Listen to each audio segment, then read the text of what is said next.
ایک باکردار طریقے سے کرپشن سے پاک قسم کی سیاست میں نے کی ہے. لوگوں سے میرا جو اٹیچمنٹ ہے, محبت ہے لوگوں کی میرے ساتھ, وہ مجھے جو اور بھی زیادہ حوصلہ دیتی ہے. دوست احباب ملتے ہیں جن سے مجھے بڑا حوصلہ ملتا ہے کہ میں نے سیکریفائی ٹائم کیا اپنے بچوں کا, بزنس کا, لیکن مجھے اللہ پاک نے اس کے ریوارڈ میں بے شمار میرے دوست, میرے فالوور, میرے چاہنے والے, مجھے پیار کرنے والے لوگ بھی ملے. کوٹلی میں نیا حلقہ کیا بنا کہ بے شمار میں نے لوگ دیکھے جنہوں نے اس خواہش کا اظہار کیا, جیسے آپ بھی ارادہ رکھتے ہیں کہ آپ وہاں سے انتخابی سیاست میں آئیں گے, اس سے پہلے ایسے کیوں نہیں ہوا؟ ابرار بھائی, آئی تھنک آپ ایک پوائنٹ مس کر گئے ہیں, چونکہ میں نے پی پارٹی کے حوالے سے بات کی اور آپ نے دوسرا سوال کر دیا. آپ نے کہا تھا کہ مختلف پارٹیوں میں نے پی پارٹی کو چھوڑا 2015 میں ایز اے ایڈمنسٹریٹرشپ ریزائن کیا اور میں پی ٹی آئی میں شامل ہو گیا. اور میری دوسری پارٹی تھی, پہلے پی پارٹی میں تھا, میں پی ٹی آئی میں اس وقت شامل ہوا جب پی ٹی آئی کی سچویشن آج والی نہیں تھی. عمران خان صاحب پاکستان کے اندر سٹرگل کر رہے تھے, آزاد کشمیر میں بھی دور تک کوئی ایسی سچویشن نظر نہیں آ رہی تھی کہ پی ٹی آئی اتنی پاپولر جماعت بنے گی, بلکہ لوگوں نے, جب میں نے پی ٹی آئی میں بیرسٹر سلطان صاحب کے ساتھ ہم شامل ہوئے تو لوگوں نے اس کا مذاق بھی اڑایا. چلے وہ تو اور پہلو ہے, سوال کی طرف آتے ہیں. جی, سوال آپ ریپیٹ دوبارہ کریں کہ کیوں آپ جو ہیں وہاں انتخابی سیاست؟ انتخابی سیاست. اب ابرار بھائی, یہ جو نیا حلقہ ہے, چونکہ آبادی کے تناسب کے حساب سے جو ہمارا ضلع ہے, سب سے زیادہ آبادی ہے ضلع کی, رقبے کے اعتبار سے بھی آزاد کشمیر کا سب سے بڑا ضلع ہے. وہاں پر ایک نہیں بلکہ 2 حلقے بننے ڈیو تھے, ضروری تھے. یہ نیا جو حلقہ بنا ہے, ایک تو سٹی کا حلقہ ہے, شہر سے ہے, اور میری جو سکولنگ ہے, میں پائلٹ سکول سے میں نے میٹرک کیا, کوٹلی سے, ڈگری کالج سے میں نے گریجویشن کی. میری جو سکولنگ ہے, جو کاروبار تھا والد صاحب کا, میرے بھائیوں کا, وہ بھی کوٹلی شہر میں ہے.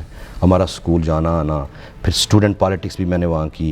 یہ حلقہ مجھے اس لیے بھی سوٹ کرتا ہے کہ ہمیں اس حلقے کے ساتھ لگایا گیا. چھوٹا سا حلقہ ہے, 55,000 ووٹ ہے اس کا. آپ کی یونین کونسل یا ہماری پٹوار جو ہے, بڑالی پٹوار کو یونین کونسل پوری نہیں لگائی, ہماری پٹوار کو انہوں نے سٹی کے ساتھ لگا دیا. تو اس اعتبار سے یہ میرے لیے سوٹیبل حلقہ ہے, چونکہ میرا وہاں پر گراس روٹ سے سیاست کے ساتھ تعلق رہا. وہاں میں نے اسٹوڈنٹ پالیٹکس کی, وہاں پڑھا ہوں میں, میرا حلقہ احباب ہے وہاں پر. یہاں پہ رہتے ہوئے ایک ٹائم گزر گیا, بعض اوقات وہاں پہ جاتے رہے, عوام کے ساتھ آپ کا تعارف ہے, میل جول رہا آپ کا, اس کے باوجود آپ کو لگتا ہے آپ کو یہ کرنا چاہیے؟ جی, میں یہی کہہ رہا ہوں نا کہ جب میں ایز اے ایڈمنسٹریٹر تھا تو میں مختلف دیہاتوں میں جاتا تھا, لوگ بلاتے تھے. جب میں نے وہاں کے مسائل دیکھے لوگوں کے, پانی کے حوالے سے, صاف پانی نہیں ہے, سکول نہیں ہے وہاں پر, اگر سکول ہے تو ٹیچر نہیں ہے, اگر ٹیچر ہے تو بلڈنگ نہیں ہے, اور چھوٹے چھوٹے بچے, کئی ایسے گاؤں ہیں جو 5 سے 6 کلومیٹر پرائمری سکول دور ہیں, وہاں تک بچے پیدل سفر کر کے سکول میں جاتے ہیں. یہ ساری چیزوں نے مجھے اٹریکٹ کیا کہ مجھے فیلڈ پالیٹکس, انتخابی سیاست میں آنا چاہیے. برطانیہ کے رہنے والے نوجوان کو وہاں کے عوام قبول کر لیں گے؟ جی, ایک تو جو آپ کا سوال ہے بڑا ویلڈ ہے. بے شمار ہمارے دوست بھائی وہاں بھی اس پہ کھلی ڈیبیٹ بھی ہوتی ہے, پارٹی کے اندر بھی بات ہوتی ہے. میں برطانیہ آنے کے بعد یا برطانیہ آنے سے پہلے ایز اے سیاسی کارکن, ایز اے پولیٹیکل ورکر تھا. یہاں آ کر بھی سیاست کے ساتھ اٹیچمنٹ میری پاکستان پالیٹکس کے ساتھ رہی. اسی وجہ سے میں ایڈمنسٹریٹر بھی وہاں رہا 3 سال تک. تو میں ہر سال تقریباً 5 سے 6 ماہ ہر سال میں وہاں پر وہیں پہ رہتے ہیں. جی, آپ میں جو پہلے جو سیاستدان ہیں اور آپ میں کوئی واضح فرق ہے؟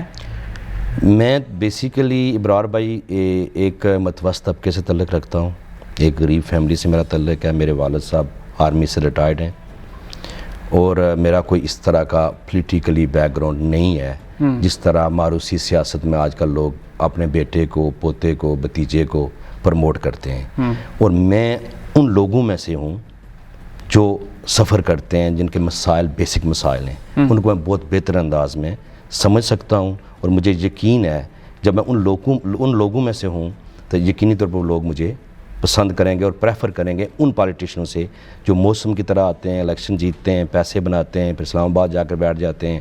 اس کے بعد پھر جب الیکشن آتا ہے, پھر اب دیکھیں کہ اللہ پاک نے مجھے سب کچھ دیا ہوا ہے, اچھے ملک میں رہ رہا ہوں, بچے میرے اچھی اسٹڈی کر رہے ہیں.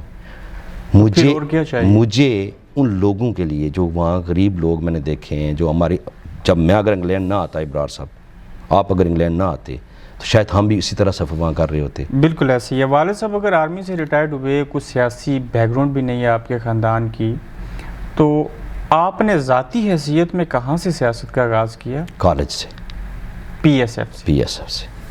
کسی دور میں جب آپ گجر یوتھ فورم کے صدر بھی رہے. گجر یوتھ فورم کا میں صدر نہیں رہا. اس کے کس عہدے پہ تھے؟ گجر یوتھ فورم عہدے میں کسی میں نہیں تھا، لیکن میرے دوست تھے وہاں پر کام کر رہے تھے. دوست تھے؟ ہاں جی. وہاں کوٹلی کے حلقے سے آپ کو پاکستان تحریک انصاف جو پارٹی ہے جی، وہ ٹکٹ دے گی آپ کو، اور کیوں دے گی؟ میں تو یہی کہوں گا ابرار صاحب کے جس طرح عمران خان صاحب کا ویژن ہے کہ عمران خان صاحب نے پاکستان کے اندر نئے لوگوں کو ٹکٹ دیے، اسمبلی کے اندر لوگ آئے اور وہ ماروثی سیاست کا خاتمہ کیا اور نوجوانوں کو انہوں نے بہت پروموٹ کیا. اسی طرح ہمارے جو قائد ہیں بیرسٹر سلطان محمود صاحب، ان کا بھی بے شمار انٹرویو آپ نے بھی کیے ہیں، اور اس سے پہلے بھی انہوں نے جہاں بھی بات ہوئی انہوں نے یہی کہا کہ میں نئے چہروں کو، نوجوانوں کو آگے لاؤں گا. یعنی کہ بریگیڈیئر لال صاحب، چودھری محبوب صاحب، یہ جتنے سارے لوگ ہیں یہ پرانے ہیں. نہیں، میں پرانا تو نہیں کہہ سکتا، لیکن میں یہ کہتا ہوں کہ ان کی نسبت میں جو ینگ آدمی ہوں. ینگ آدمی ہیں. میں ینگ آدمی آپ ہوں. میں زیادہ ٹیلنٹ ہے. میں ٹیلنٹ وہ تو پارٹی فیصلہ کرے گی کہ پارٹی کا ڈیسیجن ہوگا کہ میرے ساتھ لوگ ہیں، میری ورتھ ہے اور میں ان سے بہتر ہوں. وہ بھی پارٹی کے لیے کام کر رہے ہیں. پارٹی جو فیصلہ کرے گی، پارٹی اگر ٹکٹ ان کے حق میں دے گی تو مجھے تو کوئی اعتراض نہیں ہوگا، لیکن میں پورا کانفیڈنٹ ہوں کہ پارٹی میرے حق میں فیصلہ کرے گی، چونکہ میں 5 سال سے پی ٹی آئی کے ساتھ مسلسل کام کر رہا ہوں. جی. اگر ٹکٹ نہ ملا تو؟ ٹکٹ نہ ملا، جو پارٹی کا فیصلہ ہوگا اس کو قبول کریں گے. آپ نے 12 مرتبہ کہا، میں نے انٹرویو میں بھی کہا کہ آپ ڈیپٹی ایڈمنسٹریٹر بنے. جی. یہ ایک ایسی پوسٹ تھی جس کا کوئی قانونی پہلو نہیں ہے، کوئی جواز نہیں ہے، ایک عہدہ ہے ہی نہیں ہے. صحیح ہے. آپ پھر بھی بن گئے. ابرار بھائی، وہ اس وقت میں پی پارٹی کے اندر تھا، ایکٹیو رول تھا، میں یوتھ کا چیئرمین بھی تھا، اوورسیر ایم ایل اے کے لیے میں کینڈیڈیٹ تھا. تو وہاں پر راجہ واجد الرحمان صاحب کو بنا دیا گیا. پھر میں کے ڈی اے کے چیئرمین شپ کے لیے موسٹ فیوریٹ تھا. وہاں پر بھی کوئی اور لگ گیا. تو یہ آپ کے لیے کریٹ کیا گیا؟ میرے لیے ہاں. یہ اس میں یہ تھا کہ ایز اے ڈپٹی ایڈمنسٹریٹر، لیکن آپ کو اختیارات قانون سازی کر کے آپ کو اختیارات دیے جائیں گے ایز اے، جس طرح پہلے دور میں ہوتا تھا جب بلدیاتی الیکشن ہوتے تھے، چیئرمین اینڈ وائس چیئرمین. ہاں، یہ وائس چیئرمین 90s کے دور، یہ وائس چیئرمین والے جو اختیارات ہیں وہ ڈیپٹی ایڈمنسٹریٹر کو اب دیے جائیں گے. ٹھیک. تو پھر میں ایز اے ایڈمنسٹریٹر بھی رہا. جب قانون سازی کے لیے کچھ مسائل تھے حکومت کے یا نہیں ہو سکی یا وٹ ایور جو بھی تھا، پھر مجھے ایز اے ایڈمنسٹریٹر کا چارج بھی دیا گیا، فل میں ایڈمنسٹریٹر بھی رہا وہاں پر. ٹھیک. تو یہ سینیریو تھا. اور پھر میں نے، چونکہ پارٹی کا فیصلہ تھا، کبھی پارٹی کے اندر رہتے ہوئے کچھ چیزیں آپ کو ایکسیپٹ کرنی پڑتی ہیں. آپ کو کس نے ڈیپٹی ایڈمنسٹریٹر بنایا تھا؟ پارٹی؟ پاکستان پارٹی نے. پاکستان پیپلز پارٹی نے. جی. کسی دور میں پیپلز مسلم لیگ بھی بنی تھی. جی. لیکن آپ نے اس کو جوائن نہیں کیا. نہیں. چودھری یاسین صاحب کے کبھی آپ مخالف تھے یا اب ہیں، یا پہلے ان کے ساتھ تھے؟ پہلے بیرسٹر کے مخالفت میں رہے، اب ان کے ساتھ ہیں. یہ ایسے کیوں ہوتا ہے؟ نہیں ابرار بھائی، نہ تو میں بیرسٹر صاحب کے مخالف تھا، نہ جو یاسین صاحب کے مخالف ہوں. ان کی اگینسٹ پالیٹکس تو ہوتی رہی. نہ میں مخالف ہوں. بیرسٹر سلطان محمود صاحب پاکستان پیپلز پارٹی کے وزیر اعظم رہے ہیں. میں 96 میں ان کے ساتھ پی ایس ایف میں تھا. ہمارے بے شمار دوست تھے، عامر رضی شان صاحب، مظہر ایاز کیانی صاحب، جو پی ایس ایف کے پلیٹ فارم سے بیرسٹر سلطان محمود صاحب نے ان کو اکوموڈیشن بھی دی. حکومت کے اندر کسی کو پی آر او ایڈجسٹ کیا، کسی کو سٹاف افسر لگایا. پھر میں پاکستان پیپلز پارٹی کے ساتھ اٹیچ رہا. پھر بیرسٹر سلطان محمود صاحب پی ایم ایل میں چلے گئے. میں اسٹل پی پارٹی میں رہا. میری ان کے خلاف سیاست نہیں تھی، میری تو اپنی پارٹی کے اندر ہی سیاست تھی. اب جب پی پارٹی کے ساتھ محترمہ بینظیر بھٹو کی شہادت کے بعد جب آزاد کشمیر کی گورنمنٹ بنی، تو میں نے وہاں اندر رہ کے جب محسوس کیا کہ جو ذوالفقار علی بھٹو کی آئیڈیالوجی تھی، جو محترمہ بینظیر بھٹو کی آئیڈیالوجی تھی اس سے یہ پارٹی ہٹ چکی ہے. اسی لیے آپ آصف زرداری، فریال تلپور لوگوں کے بارے میں بیان بھی دیتے ہیں کہ اب یہ وہ لوگ نہیں رہے. اچھا اب مجھے پوری ہونے دیں. پھر میں نے جب بیرسٹر سلطان محمود صاحب نے فیصلہ کیا، وہ بھی پارٹی کے اندر تھے، جب انہوں نے فیصلہ کیا کہ ہم نے پی ٹی آئی جوائن کرنی ہے، تو میں نے عمران خان صاحب کا جو دھرنے کے دوران ان کو سنا، ان کی گفتگو، ان کی پاکستان کے لیے جو درد تھا، اور وہ عام بندے کی بات کر رہے تھے. مجھے ذوالفقار علی بھٹو کی اس آئیڈیالوجی کے بہت قریب ان کو میں نے پایا. آج آپ تو میں خان صاحب کو دوسرا بھٹو سمجھتے ہیں؟ میں یہ سمجھتا ہوں کہ بھٹو صاحب کی طرح ان کا عوام کے لیے، پاکستان کے لیے ایک درد ہے. ایک درد ہے. تو پھر میں پی ٹی آئی میں چلا گیا. اب میں پی ٹی آئی میں چلا گیا ہوں، اس کا مطلب یہ نہیں ہے کہ میں چوہی یاسین صاحب کے خلاف ہو گیا ہوں یا کسی اور لیڈر کے خلاف ہوں. چونکہ میں نے پارٹی پی ٹی آئی میں ہوں، اس وقت میں پی پارٹی میں تھا، اس میں نہ بیرسٹر صاحب کے خلاف تھا تو نہ آج چوہی یاسین صاحب کے خلاف. یہ حالات اور واقعات ہی ایسے تھے. پارٹی ظاہرہ دوسری پارٹی میں چلے جاؤ تو کسی لیڈر کی وجہ سے تو آپ گئے نہیں ہیں، نہ کسی لیڈر کی مخالفت کی وجہ سے آپ پارٹی میں آئیں یا گئے ہیں. تو میرے لیے تو آپ بیرسٹر سلطان محمود صاحب اس وقت بھی قابل احترام تھے، آج تو ہمارے لیڈر ہیں. جو یاسین صاحب، ہم نے ایک اکٹھے سفر کیا ہوا ہے سیاست کے اندر، دوست بھی رہے ہیں، آج بھی ان کی میں ریسپیکٹ کرتا ہوں. ایز اے نئے حلقے میں کافی نئے لوگ مختلف پارٹیوں سے الیکشن کنٹیسٹ کرنا چاہتے ہیں. یہ نیا حلقہ باقی حلقوں سے آسان ہے، یہی وجہ ہے لوگ آ رہے ہیں؟ نہیں، جو بیسیکلی ابرار صاحب چونکہ نیا حلقہ ہے، اس میں کوئی بھی پریویسلی ایسا کینڈیڈیٹ نہیں ہے جو ہیوی ویٹ ہو کہ اس نے پی ٹی آئی کے پلیٹ فارم سے الیکشن لڑا ہو. جو بھی لڑے گا نیا ہی ہوگا. ایک تو ہے قرآن ہے چودھری یاسین صاحب. نہیں، چوہی یاسین صاحب تو چڑھائی میں ہیں، وہ اسی حلقے سے، دونوں حلقوں سے الیکشن. نہیں وہ تو چوہی یاسین صاحب اور ان پہ پارٹی کا فیصلہ ہے نا. میں پی ٹی آئی کی بات کر رہا ہوں. اچھا، میں اپنی پارٹی کی بات کر رہا ہوں کہ پی ٹی آئی کے اندر میں بھی نیا ہوں، جو بھی آئے گا وہ نیا ہی ہوگا. چودھری محبوب تو سابق ممبر کشمیر کونسل، لیکن الیکشن کبھی نہیں لڑے وہ. کبھی نہیں لڑے وہ. ٹھیک، جو بھی ہوگا وہ نیا ہوگا. میں پی ٹی آئی کی بات کر رہا ہوں. باقی تو پی پارٹی سے کون آتا ہے، نون سے کون آتا ہے، مسلم کانفرنس سے کون لڑے گا، وہ میرا سبجیکٹ نہیں ہے. وہ ظاہر وہ تو ان کا اپنی پارٹیوں کے حوالے سے بات ہے. کتنا ووٹ ہے ٹوٹل اس حلقے میں اب تک؟ اس حلقے میں تقریباً 55 to 60,000 ووٹ ہے. 55 to 60,000 ووٹ ہے. تو آپ کی پارٹی میں سے اگر اتنے زیادہ کینڈیڈیٹ مختلف برادریوں سے ہوں گے تو یہ فائدے والی بات ہے یا نقصان والی ہے؟ ہماری پارٹی میں مختلف برادریوں کے آپ گجر قبیلے سے آگے، چودھری محبوب صاحب جاٹ قبیلے سے کینڈیڈیٹ آگے، بریگیڈیئر لال صاحب آگے. نہیں ابرار یہ بھائی، لوگ متفق ہو سکیں گے؟ نہیں ابرار بھائی، بات یہ ہے کہ جب پارٹی کے اندر آپ اسپیشلی پی ٹی آئی کے اندر آپ جب سیاست کر رہے ہیں تو وہاں برادری کی بات نہیں ہے، وہاں اجتماعی بات ہوگی. وہاں پر پارٹی کی بات ہے. اور پارٹی جس کو ٹکٹ دے گی، پارٹی اس بنیاد پر ٹکٹ نہیں دے گی کہ یہ جاٹ ہے، گجر ہے، کوئی اور ملک ہے، کسی اور برادری سے اس کا تعلق ہے. وہ پارٹی کے ساتھ اس کی لوئلٹی، پارٹی کے لیے کام، اور وہ اس پوزیشن میں ہے کہ وہ سیٹ نکال سکے. پارٹی اس بنیاد پر ٹکٹ دے گی. ناظم صاحب بیٹھے میرے سامنے اور الیکشن پاکستان سے لڑیں گے، کب جا رہے ہیں؟ میں ابرار بھائی انشاءاللہ مڈ آف اکتوبر 15-16 تک انشاءاللہ پاکستان پہنچ جاؤں گا. تو وہاں سے جو میرا وہاں پہنچ کر میرا جو پلان ہے وہ ایک تو یہ ہے کہ پی ٹی آئی کی جو لیڈرشپ ہے، بیرسٹر سلطان محمود صاحب، ان سے ملاقات کروں گا.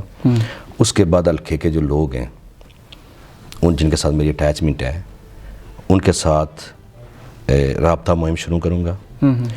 اور انشاءاللہ نومبر کی فرسٹ ویک ایک پروگرام ہے کہ وہاں پر بیرسٹر سلطان محمود صاحب کے اعزاز میں کوئی ایک اچھا سا جلسہ کوئی استقبالیہ رکھیں گے، اچھا سا جلسہ کروں. اور اس کے بعد میں اپنی الیکشن کیمپین کا باقاعدہ آغاز شروع کر دوں. کس حد تک آپ کو لگتا ہے کہ آزاد کشمیر کے اندر ایک تیسری اچھی بڑی پارٹی آ گئی؟ پی ٹی آئی سے قبل مسلم کانفرنس بھی کسی دور میں تھی، پھر نون لیگ آئی، پیپلز پارٹی بھی پہلے سے ہے. تو یہ کس طرح کی صورتحال بنے گی آزاد کشمیر کی الیکشن میں؟ ہوا کا رخ لوگ دیکھیں گے؟ دیکھیں ابرار بھائی، جو آزاد کشمیر کی پالیٹکس ہے اس کو اگر آپ پیچھے 15 سال 10 سال سے واچ کریں تو جس کی بھی پاکستان کے اندر گورنمنٹ ہوئی تو اس نے آزاد کشمیر میں گورنمنٹ بنائی ہے. اس کا مطلب آزاد کشمیر کا کوئی نظریہ نہیں ہے. سنیں نا میری بات. ایک تو بات یہ ہوتی ہے کہ جو لوگ ہیں وہ بھی دیکھتے ہیں کہ وہاں پر گورنمنٹ ہے ان کی، اور ہوا کا رخ بھی ہوتا ہے. پلس یہ ہے کہ اس وقت جس طرح پچھلا جو الیکشن تھا پی ٹی آئی نے لڑا تھا، وہ اس سے پہلے میرا خیال ہے 1 سال بھی نہیں ہوا تھا پی ٹی آئی کی تنظیم آزاد کشمیر میں بنے ہوئے. ود ان 1 ایئر ہم الیکشن میں گئے تھے تو مسائل بھی ہوئے تھے. اب ہمارے پاس 5 سال تھے. 5 سال کے اندر جو نون لیگ نے آزاد کشمیر کے اندر جس طرح کی ان کی حکومت رہی, جس طرح کرپشن کی صورتحال, لوگ مایوس ہیں, اور ان کے پارٹی کے لوگ جو کارکن ہیں ان کے, وہ خود کہہ رہے ہیں کہ ہماری حکومت نے ڈیلیور نہیں کیا. اس کی وجہ سے چونکہ لوگوں نے پارٹی کو تو 5 سال دیکھ لیا, اب نون لیگ کو بھی 5 سال دیکھ لیا. اب لوگوں کی جو نظریں ہیں وہ عمران خان صاحب, بیرسٹر سلطان محمود اور پی ٹی آئی کی طرف ہیں کہ ان کو موقع ملنا چاہیے, ان کو چانس ملے تو یہ بہتر ڈیلیور کر سکتے. مل چکا ہوا ہے, لیکن as a P T I government میں بات کر رہا ہوں, as a P T I government میں بات کر رہا ہوں کہ اگر پی ٹی آئی کو اگر موقع ملے گا, چونکہ انہوں نے اس سے پہلے حکومت آزاد کشمیر میں نہیں کی. اب دیکھیں پاکستان کے اندر جس طرح عمران خان صاحب نے جو باتیں کی تھی اس پہ بھرپور انداز میں وہ عمل کر رہے ہیں. ٹھیک ہے, آپ عمران خان صاحب کی مثال دیتے ہیں, تبدیلی کی بات کرتے ہیں, اور بیرسٹر سلطان صاحب کا بھی نام لیتے ہیں, 3 چیزیں ایک ساتھ. آپ کو لگتا ہے کہ پی ٹی آئی جو ہے وہ تبدیلی کو لائے گی آزاد کشمیر کے اندر, کوئی ڈیفرنٹ وے سے کچھ کام ہوں گے؟ ڈیفینیٹلی. میں آپ کو ایک ضلع کوٹلی کی ایگزامپل دے دیتا ہوں. مجھے 2 قبائل کے علاوہ تیسری برادری کا کینڈیڈیٹ بتا دیں پی ٹی آئی کے اندر 5 حلقوں میں. جاٹ اور گجر قبیلے کے علاوہ کسی تیسری برادری کا نام بتا دیں. نے سردار نائمہ آرزو پچھلا الیکشن لڑا ہے. کہاں سے؟ نکیال سے. وہ تو نہیں, ایسے نہ کریں نا. چڑھوئی میں, یا بلکہ ایک نیا آدمی بتا دیں جو پی ٹی آئی نے انٹروڈیوس کروایا ہو میرے ضلع کے اندر. نیا آدمی میں نہیں ہوں, آپ کے سامنے بیٹھا ہوں. آپ کو تو ٹکٹ ملے گا, لڑیں گے, جیتیں گے یا ہاریں گے, نہیں اسی طرح اب دیکھیں کہ تبدیلی کی ایک ایگزامپل بتا دیں میرے ضلع کوٹلی کے اندر جو پچھلے الیکشن میں ہوئی یا آئندہ ہوتی ہوئی آپ کو دکھائی. برار بھائی دیکھیں کہ میں نے پہلے جیسے کہا کہ اس وقت 1 سال ہوا تھا پی ٹی آئی کو آزاد کشمیر میں بنے ہوئے, بالکل نئی پارٹی تھی, اس میں مشکلات تھی. اب 5 سال ہیں ہمارے پاس, اس میں بے شمار لوگ پریپیئرڈ ہو گئے ہیں. بے شمار لوگ جو بھی ہماری پارٹی میں آتا ہے کسی بھی قبیلے سے, میں جیسے سردار نائمہ آرزو کی بات کی, پچھلا الیکشن جو تھا وہ پی ٹی آئی کے ٹکٹ پر الیکشن لڑے ہیں. اسی طرح اگلے الیکشن میں جو بھی جہاں سے کینڈیڈیٹ آئے گا کسی بھی قبیلے سے, اب دیکھیں کہ کوئی بندہ پی ٹی آئی میں آئے گا نہیں. اب ملک برادری سے جب تک کوئی آئے گا نہیں تب تک کچھ ہوگا نہیں. جب میں خود انٹرسٹڈ ہوں نا وہاں سے الیکشن لڑنے کے لیے, یا مجھے لوگ چاہتے ہیں, میں پی ٹی آئی کے اندر ایکٹیو ہوں, میں لیڈرشپ سے بات کر سکتا ہوں, بات کر رہا ہوں, اس پہ کام کر رہا ہوں, اس وجہ سے پی ٹی آئی مجھے کنسیڈر کرے گی نا. ٹھیک ہے. اچھا, آپ یہ بات درست ہے کہ اس وجہ سے بھی اس حلقے سے الیکشن لڑنا چاہتے ہیں کہ آپ کے قبیلے کا ووٹ زیادہ ہے کافی تعداد میں؟ نہیں, اس میں آپ کی بات بجا ہے, قبیلے کا ووٹ بھی ہوگا, زیادہ ہی ہوگا, لیکن یہ ہے میں جیسے آپ کو پہلے ایک بات کی تھی کہ چونکہ میرا کوٹلی شہر کے ساتھ سکولنگ, کالج, بزنس, وہاں حلقۂ احباب, اور ہم خود بھی جو بڑالی میں رہتے ہیں, ہمارے جو آباء و اجداد تھے, لائک ہمارے جو گرانڈ فادر تھے, وہ کوٹھیاں جو گاؤں ہے کوٹلی شہر سے وہاں سے ادھر آئے ہیں, بڑالی میں آباد ہوئے ہیں, تو ہمارا ادھر بھی رشتہ داری ہے. اس اعتبار سے مجھے بہت سوٹ کرتا ہے یہ حلقہ. جس الیکشن کو لڑنے کے لیے آپ کو لاکھوں کروڑوں روپے چاہیے ہوں, پھر اس کے بعد ایک لمبی سٹرگل کرنی ہو, آپ نے کہا میرا ویژن یہ ہے, میں عوامی مسائل حل کرنا چاہتا ہوں, اس سے قبل کوئی 30 حکومتیں گزر گئی, وہ ساری چیزیں نہیں کر سکی, تو ایسے نامساعد حالات میں بھی دل کرتا ہے کہ پھر بھی اس چیز میں جایا جائے.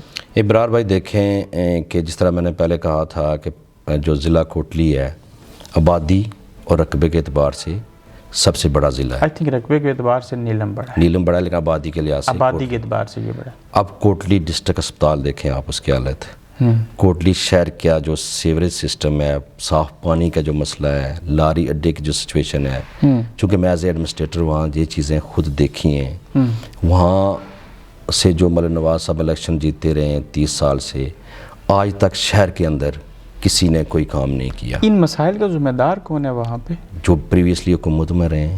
نام کیا ان لوگوں کے؟ ذرا پاکستان پیپل پارٹی 5 سال رہی ہے, ابھی نون لیگ 5 سال سے حکومت کر رہی ہے, لیکن انفارچونیٹلی یہ ہوتا رہا ہے کہ جس کی بھی حکومت ہوئی ہے, شہر کی جو سیٹ ہے, شہر کا جو حلقہ ہے, وہ ہمیشہ ہی متاثر ہے. حالانکہ مین شہر ہے, وہ مین شہر ہے. آپ ڈیپٹی ایڈمنسٹریٹر رہے, کوئی ایک کام بتائیں جو آپ نے کیا ہو. ایز اے ایڈمنسٹریٹر بھائی جان میں یہ کہہ سکتا ہوں ابرار بھائی کہ میں نے مختلف گاؤں کے اندر مختلف جگہوں میں جو بھی بندہ میرے پاس آیا, واٹر سپلائی, ہینڈ پمپ, جو بھی چھوٹے موٹے مسائل تھے لوگوں کے، جو بھی میرے پاس آیا، میں نے کوشش کی کہ اس کو میرٹ کی بنیاد پہ اس کو ایڈجسٹ کیا جائے، ایڈجسٹ کیا جائے. اور میں نے کیا. میں ایسے ایسے گاؤں میں آپ کو بتا سکتا ہوں کہ ایسی ایسی جگہوں میں گیا ہوں جہاں پانی ہماری بیٹیاں، ہماری بہنیں، ہماری مائیں بہت دور دور سے اٹھا کر لاتی تھی. میں نے وہاں پر ہینڈ پمپ، واٹر سپلائی دی، اور وہ لوگ ڈیزرونگ تھے. میں نے ان پہ احسان نہیں کیا، چونکہ اگر میں ایڈمنسٹریٹر نہ بھی ہوتا تو کوئی اور شاید کر دیتا، لیکن میں نے جب دیکھا، میں نے واچ کیا کہ ان لوگوں کے مسائل ہیں، میں نے کوشش کی ان کو حل کرنے. اتنے مسائل حل ہو رہے تھے تو چھوڑا کیوں پھر اس عہدے کو؟ نہیں، وہی میں بات بتا رہا ہوں نا کہ جب مسائل آپ حل کرنے کی طرف جائیں نا، لوگوں کے کام کریں، لوگوں کے ساتھ آپ رابطے میں رہیں، تو پھر پارٹی کے اندر کچھ لوگ ایسے بھی ہوتے ہیں جن کو آپ کو چبھنے شروع ہو جاتے ہیں. آپ بطور ایڈمنسٹریٹر اچھا کام کر رہے تھے، لوگوں کے کام آ رہے تھے، تو یہ بعض باتیں، بعض کام بعض لوگوں کو اچھے نہیں لگے. وہ کون لوگ ہیں اتنے پارٹی کے اندر کچھ لوگ ہوتے ہیں اس وقت کی پیپلز پارٹی کی بات کر رہے ہیں. وہی میں کہہ رہا ہوں نا، اسی والے سے بات کر رہا ہوں. چونکہ پارٹی کے اندر جو لوگ ہوتے ہیں وہ سوچتے ہیں کہ شاید یہ ہمارے لیے کوئی تھریٹ تو نہیں بن رہا کل ان دا فیوچر، کہیں پہ ہمیں کسی مسئلے میں نہ ڈال دے، کہیں پہ یہ الیکشن لڑنے کی تیاری تو نہیں کر رہا. اس طرح کے مسائل جب پیدا ہوئے تو میں نے بہتر یہی سمجھا کہ میں ریزائن کر. یہ کوئی بعض لوگ ہیں یا کوئی ایک فرد ہے؟ نہیں، یہ تقریباً بعض لوگ آپ کہہ سکتے ہیں. اپوزیشن لیڈر کی بات تو نہیں کر رہے کہ ان کو ناگوار گزرا تھا، چونکہ آپ کی چپکلش تو انہی کے ساتھ ہی ہوئی تھی، انہی کی وجہ سے تو آپ فارغ بھی ہوئے تھے. ڈپٹی اپوزیشن لیڈر تو نہیں، اپوزیشن لیڈر ہیں وہ. Sorry, opposition leader.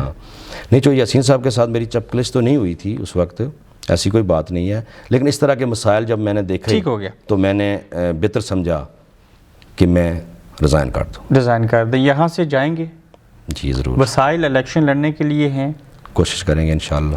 کامیابی ہوتی ہوئی دکھائی دے رہی ہے؟ بالکل. میں اللہ پہ بہت بھروسہ ہے ابرار بھائی، اور میرا یقین یہ ہے کہ عزت اور ذلت اللہ پاک کے ہاتھ میں ہے. انسان کی نیت ٹھیک ہونی چاہیے، اللہ پہ بھروسہ ہونا چاہیے، تو سب کچھ ممکن ہے، اور سب چیزیں ممکن ہیں. اپنے حلقے کے دیکھنے والوں کو کیا پیغام دیں گے؟ اگر عمران خان صاحب 22 سال تک سٹرگل کرنے کے بعد وزیر اعظم بن سکتے ہیں تو یقینی طور پر اگر میری نیت ٹھیک ہے، اللہ پہ بھروسہ ہے اور لوگوں کا ساتھ میرے ساتھ ہے، تو میں یقینی طور پر جیتوں گا بھی، اور لوگ مجھے سپورٹ بھی کریں گے. اپنے دیکھنے والوں کو کیا کہیں گے؟ اپنے دیکھنے والوں کو یہی کہوں گا کہ آپ ایک چیز پہ نظر رکھیں، سیاستدان اور لیڈر میں فرق محسوس کریں. جو سیاستدان ہوتا ہے وہ اگلے الیکشن کے لیے سوچتا ہے، وہ اپنی کوٹھیاں بنانے کے لیے سوچتا ہے، وہ اپنے فرنٹ مین تلاش کرتا ہے. جو لیڈر ہوتا ہے وہ قوم کے لیے سوچتا ہے اور اس کے بچوں کے فیوچر کے لیے سوچتا ہے. میری یہ بلیو ہے. تو لٹریسی ریٹ وہاں کا بڑھے گا اگر پی ٹی آئی اقتدار میں آ گئی؟ یقینی طور پر. آپ دیکھیں ابرار بھائی، آپ بھی اسکول میں پڑھے ہیں وہاں پر، میں بھی وہاں پر پڑھا ہوں اسکول میں. آج بھی اگر مڈل اسکول ہے تو 3 کمروں پہ ہی محیط ہے، پرائمری ایک ہی کمرے پہ محیط ہے. تو یہ ہم جیسے لوگ جب جائیں گے سیاست کے اندر، حکومت کے اندر، تو یقینی طور پر اس چیز پہ ہم فوکس کریں گے. جو بیسک ایجوکیشن ہے اس کے لیے پرائمری اسکول کے لیے کتنے کمرے ہونے چاہیے، کتنا سٹاف ہونا چاہیے، مڈل اسکول میں کیا ہونا چاہیے، ہائی اسکول میں اس کی ریکوائرمنٹ کیا ہے، وہ پوری ہیں یا نہیں ہیں. وہاں پر یہ کیا جاتا ہے کہ 2 کمروں پہ ہائی اسکول کا درجہ دے دیا جاتا ہے، وہاں سٹاف بھی نہیں ہوتا، بلڈنگ نہیں ہوتی. بالکل ایسا ہی ہے. تو اس طرح ہم جس طرح خیبر پختونخوا کے اندر پی ٹی آئی کی حکومت پچھلے 5 سال میں انہوں نے ایجوکیشن پہ فوکس کیا، ہیلتھ پہ فوکس کیا اور پولیس پہ، تو یقینی طور پر اس 5 سال میں پاکستان پنجاب میں بھی دیکھیں گے آپ خاصی تبدیلی آپ کو نظر آئے گی. چونکہ تبدیلی جو ہوتی ہے وہ ایک دن، مہینے، سال میں نظر نہیں آتی، وہ سلولی آتی ہے. آپ نے بات یہ لفظ استعمال کر کے سلولی سے مجھے یاد آیا کہ اس بار آپ اسمبلی کا الیکشن لڑیں گے. جی. مستقبل میں آپ کو یا موجودہ دور میں آپ کو لگتا ہے یہ تمام لوگوں کا کوئی آخری الیکشن نہ ہو، شاید اس کے بعد ایم پی اے کی ٹکٹ کے لیے کرنا پڑے؟ نہیں، میں تو ایسا نہیں سوچ سکتا، ایسی کوئی بات. پی ٹی آئی اگر اقتدار میں آئی تو وہ کوئی ایسی بات ہوتی ہوئی نظر آئی تو اس کو روکے گی؟ آپ دیکھیں جی، عمران خان صاحب نے یونائٹڈ نیشن میں جو ریسنٹلی اسپیچ کی ہے اس پہ 5 منٹ وہ کشمیر پہ بولے ہیں. یہ کافی ہے.